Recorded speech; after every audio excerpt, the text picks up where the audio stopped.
ఇప్పుడు వ్యాఖ్యలు కూడా ఎన్నో సురేందర్ రెడ్డి గారి మీద చేయడం జరిగింది. వాటన్నిటికీ సంబంధించి ఈరోజు డీజీపీ ఆఫీస్కి వచ్చేది ఆయన మొర వినిపించడానికి అయితే వచ్చారు. ప్రస్తుతం ఆయనతో పాటు ఉన్నారు, మాట్లాడారు. సార్ అసలు ఏమైంది అంటే మళ్ళీ దానికి సంబంధించి మీరు డీజీపీ ఆఫీస్కి వెళ్ళి ఎందుకు రావడం లేదమ్మా? నాకు ఇదొకటి, మా పాప బాబు వైఫ్ ఎలా చనిపోయింది అని తెలుసుకోవడానికే సార్ని కలిశాను. ఎందుకంటే అది నాకు తెలుసుకోకపోతే నాకు చాలా బాధగా ఉందమ్మా. రోజు రాత్రి నిద్ర వస్తలేదు. అసలు ఏం జరిగింది, ఆ రోజు ఏం జరిగింది? మా అత్త, మా బొమ్మడిది భార్య అందరికీ వాళ్ళకి తెలుసు, వాళ్ళు చెప్తలేరు.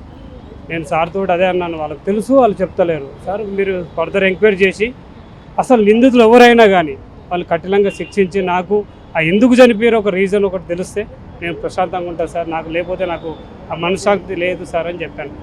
ఆ తల్లికి సంబంధించి కూతురు చనిపోయింది, మనవరాలు చనిపోయింది అనే దానికంటే కూడా ఈ డబ్బుల విషయము, అదేవిధంగా మీరు ఇంకా దానికోసం జస్టిస్ కోసం పోరాడుతున్నారు. మరి దాని గురించి ఏం చెప్తారు? అదేనమ్మా, నేనేమంటున్నా అంటే నాకు 25 days తర్వాత వీళ్ళ గుణం అనేది తెలిసింది. ముందు నాకు అనుమానం లేదండి, ముందు అనుమానం లేదు.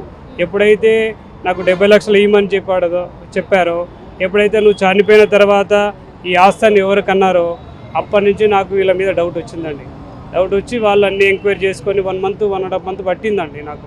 ఇవన్నీ బ్యాక్ అన్నీ తీసుకొని ఎక్కడెక్కడ ఏముంది ఏం లేదు అన్నీ చూసుకున్న తర్వాతనే ఈ ఫర్దర్ సార్ దగ్గరకు వచ్చేసి ఈ డాక్యుమెంట్స్ అన్నీ చూపెట్టానండి. ఫర్దర్ సారు ఖచ్చితంగా నాకు న్యాయం చేస్తారని గట్టి నమ్మకం ఉంది.